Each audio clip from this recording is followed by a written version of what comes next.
ओम गंग गणपते नमः नमः। श्रीमद् वाल्मीकि रामायण बालकांड 15वां सर्ग। ऋष्य श्रृंग द्वारा दशरथ के पुत्रष्टि यज्ञ का आरंभ। देवताओं के प्रार्थना से ब्रह्मा जी के रावण का वध का उपाय ढूंढ निकालना तथा भगवान विष्णु का देवताओं का आश्वासन देना। महात्मा ऋष्य श्रृंग बड़े मेधावी और वेदों के ज्ञाता हैं। उन्होंने थोड़ी देर तक ध्यान लगाकर अपने भावी कर्तव्य का निश्चय किया।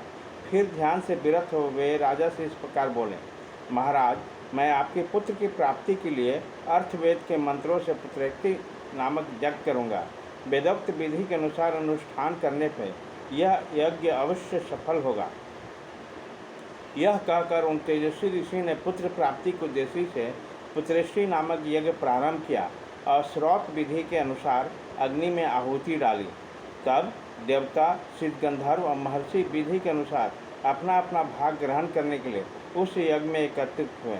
उस यज्ञ सभा में क्रमशः एकत्रित होकर दूसरे के दृष्टि से अदृश्य रहते हुए सब देवता लोक करता ब्रह्मा जी से इस प्रकार बोले, भगवान रावण नाम का राक्षस आपकी कृपा प्रसाद पाकर अपने बल से हम सब लोगों को बड़ा कष्ट दे रहा। हम में इतनी शक्ति नहीं कि अपने पराक्रम से उसको दबा सकें। प्रभु, आपने प्रसन्न होकर उसे वर दिया है।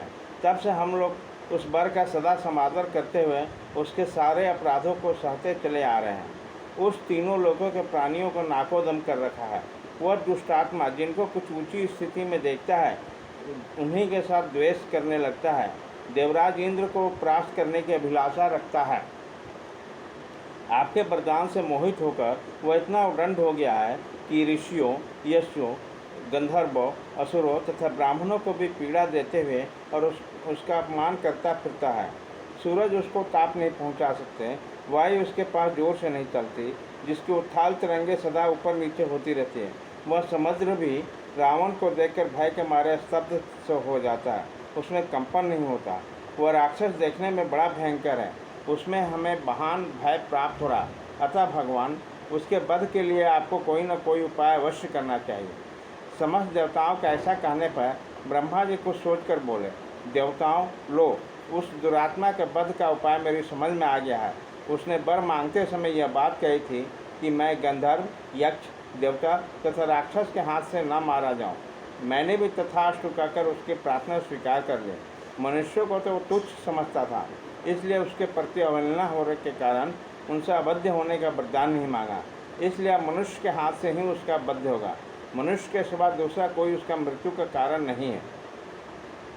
ब्रह्मा जी की कही हुई प्रिय बात सुनकर उस समय समस्त देवता और महर्षि बड़े प्रसन्न हुए। उसी समय महान तेजस्वी जगतपति भगवान विष्णु भी मेघ के ऊपर स्थित सूर्य की भांति गरुड़ पर सवार होकर वहां आ पहुँचे।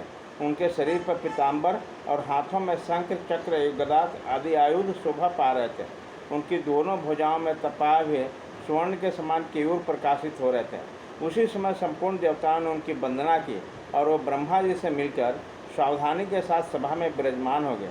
तब समस्त देवताओं ने विनीत भाव से उसकी स्तुति करते हुए कहा, सर्वव्यापी परमेश्वर, हम तीनों लोगों के हित की कामना से आपके ऊपर एक महान कार्य का भार दे रहे हैं। प्रभु, अयोध्या का राजा दशरथ धर्मज्ञ, उदार तथा महर्षियों के समान तेजस्वी हैं।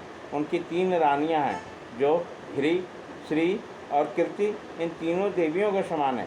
विष्णुदेव, आप अपने 4 स्वरूप बनाकर राजा के तीनों रानियों के घर में पुत्र रूप में अवतार ग्रहण कीजिए। इस प्रकार मनुष्य रूप में प्रकट होकर आप संसार के लिए प्रबल कंटक रूप रावण को, जो देवताओं के लिए अवध्य है, समर भूमि में मार डालिए। वो मूर्ख राक्षस रावण अपने बढ़े हुए पराक्रम से देवता, गंधर्व, सिद्ध तथा श्रेष्ठ महर्षियों को बहुत कष्ट दे रहा है। उस रौद्र निशाचर ने ऋषियों को तथा नंदन वन में कीड़ा करने वाले गंधर्वों और अप्सराओं को भी स्वर्ग से भूमि पर गिरा दिया है। इसलिए मुनियों सहित हम सब सिद्ध, गंधर्व, यक्ष तथा देवता आदि उसके वध के लिए आपकी शरण में आए हैं। शत्रुओं को संताप देने वाला देव आप ही हमें सब लोगों की परम गति है। अतः इन देवद्रोहियों का वध करने के लिए आप मनुष्य लोक में अवतार लेने का निश्चय कीजिए। इस प्रकार स्तुति करने पर सर्वलोक वंदित देवप्रवर देवाधिदेव भगवान विष्णु वहाँ एकत्रित हुए। समस्त ब्रह्मा आदि धर्मप्राण देवताओं से कहा, देवगण, तुम्हारा कल्याण हो, तुम भय को त्याग दो। तुम्हारा हित करने के लिए रावण के पौत्र अमात्य मंत्री तथा बंधु से युद्ध में मार डालूंगा। देवताओं तथा ऋषियों को भय दिखाने वाला उस क्रूर एवं दुर्धर्ष राक्षस को नाश करके मैं 11,000 वर्षों तक पृथ्वी को पालन करते हुए मनुष्य लोक में निवास करूंगा। देवताओं को ऐसा वर देकर मनुष्य भगवान विष्णु ने मनुष्य लोक में पहले अपना जन्मभूमि के संबंधों का विचार किया। इस प्रकार कमलनयन श्री हरि ने अपने को 4 स्वरूप में प्रकट करके राजा दशरथ को पिता बनाने का निश्चय किया।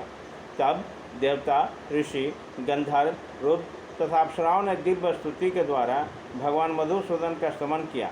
वे कहने लगे, प्रभु, रावण बड़ा उदंड है, उसका तेज अत्यंत उग्र और घमंड बहुत बढ़ा चढ़ा है। वह देवराज इंद्र से सदा द्वेष रखता है, तीनों लोकों को रुलाता है, साधु और तपस्वी जनों के लिए तो बहुत बड़ा कंटक है। अतः तापसों को भय देने वाला उन भयानक राक्षस को आप जड़ से उखाड़ डालिए। उपेंद्र, सारे जगत को रुलाने वाला उस उग्र पराक्रमी रावण की सेना और बंधु बांधवों सहित नष्ट करके स्वभाव में निश्चिंता के साथ अपने ही द्वारा सुरक्षित उत्क्रांतियों वैकुंठ धाम में आ जाइए, जिसे राग द्वेष आदि दोषों का क्लुष कभी छू नहीं सकता। इस प्रकार श्री वाल्मीकि निर्मित आर्ष रामायण आदि कांड बाल कांड में 15वां सर्ग पूरा हुआ।